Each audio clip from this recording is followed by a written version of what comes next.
Hi, this is Katie. Welcome back to my channel. This is day 31 of a video every day in May, and it's the last day. So there's that. This is probably the hardest day for me to come up with something. My husband suggested a letterboard card of some kind, so I went with that. I just cut some blue paper to the size of a card, which is 5.5 by 4.25, and then I used my largest stitched rectangle die from Lil Inker Designs, which just puts the stitches into the paper. Doesn't cut out anything. And then the letterboard die and the letters are from Sugar Pea Designs. They're very cute, and I'm very carefully, because this actually cuts slits into the letterboard die as well. You can see as my adhesive goes over it.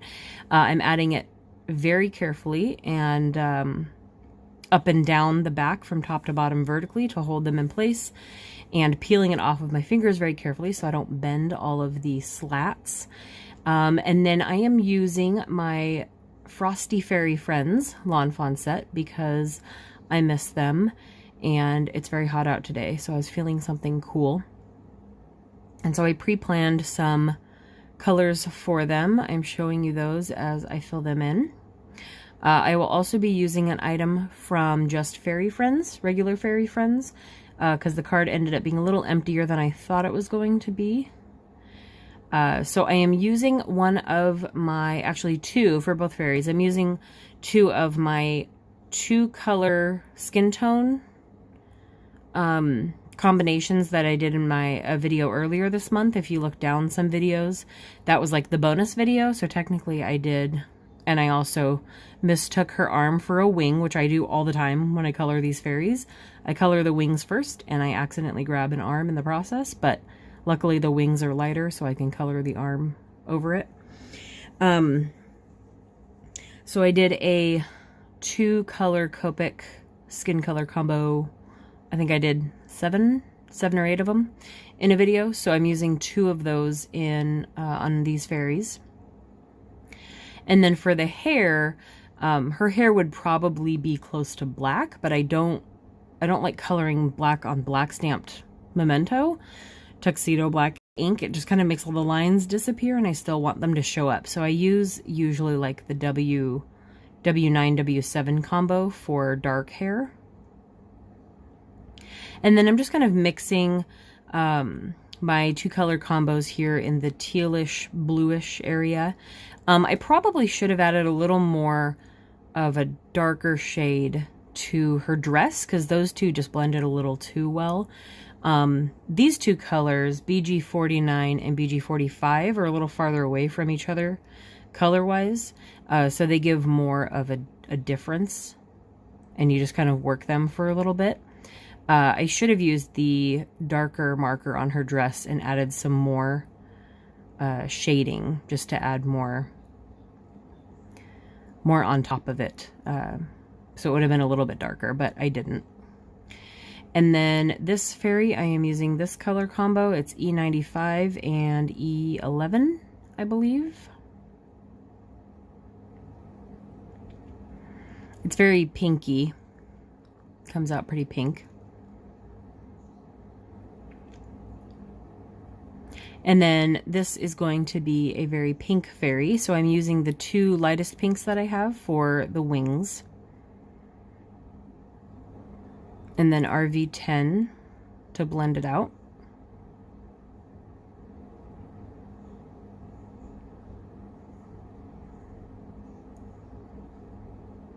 And then for her hair, I actually used another of my skin color combos for her hair. Just to make sure I was using different colors all throughout this card. So E47 and E57. E57 just comes off lighter than E47. Number-wise, I probably wouldn't expect that, but these 2 work together pretty well for hair. And then since the other fairy's scarf and the little ruffle on her dress were the darker colors, I'm going to use 2 darker pinks on this fairy for the scarf and the little ruffle. So RV25 is a pink that I picked up more recently. I'm loving it because it is very, very bright. And RV14 is actually next to it on my hex chart. And it actually blended better, like too well. They're a little too close to each other, but that's fine. So then I used kind of my brighter pinks. These seem a little neon to me. They're not actually neon Copics because those do exist, but that RV06 is very bright to me. RV06 and RV04 go pretty well together without blending too much like each other. So then I'm going to cut those guys out. I cut them out, and I'm now showing you what the letterboard is going to say. It takes way too long to stick letters down to a letterboard, so I do not go through that process. I'm just using glossy accents very carefully with tweezers, and it just takes too long to even speed up, probably 4 times. So I put that together. The fairies are still loose, and I was kind of just moving them around as I was putting on the words, but you can see the bottom is pretty bare.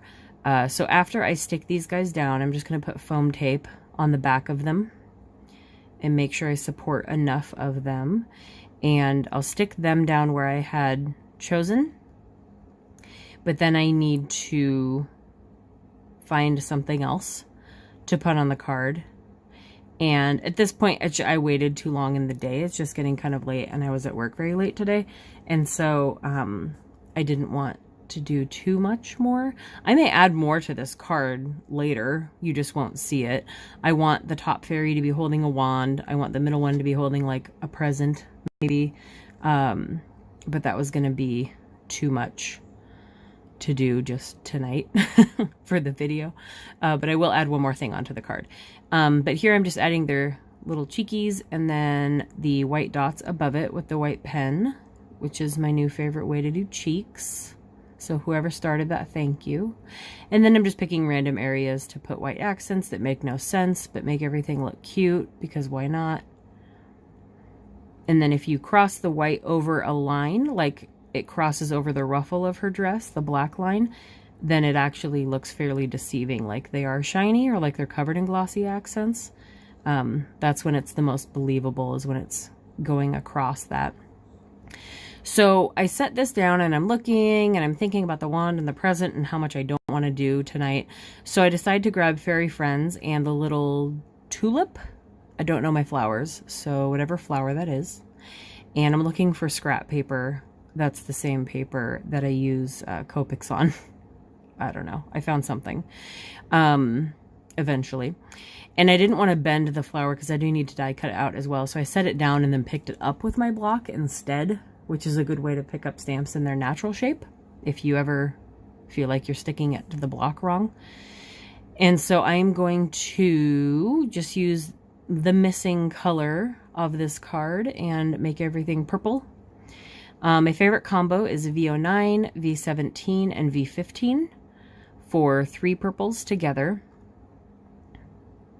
V09 and V17 go really well together. V15 is a little lighter. You just have to kind of work it. So I actually end up brightening up the V09 and V17 that I blended out by going over it with the lightest one so that I can make everything work together. And then I just look for a green combo. I'm just looking up at my chart because I didn't plan for this. So I grabbed G07 and then one of my favorite greens, which is YG25. It's very bright and springy. And then I was going to do YG03, but I'm going to go with an even lighter one, which is YG23.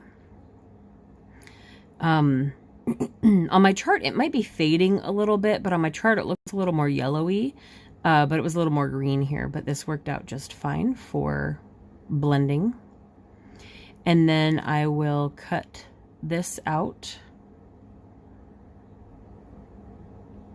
I just use my little sidekick.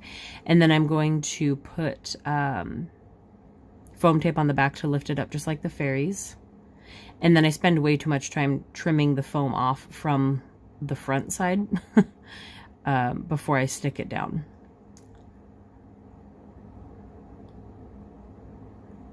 So I've been doing this a lot lately just to save myself from having to cut tiny, tiny pieces of foam.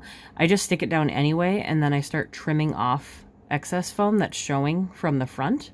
Sometimes it's easy to do, but if you get into like a little corner like this, it makes it a lot harder.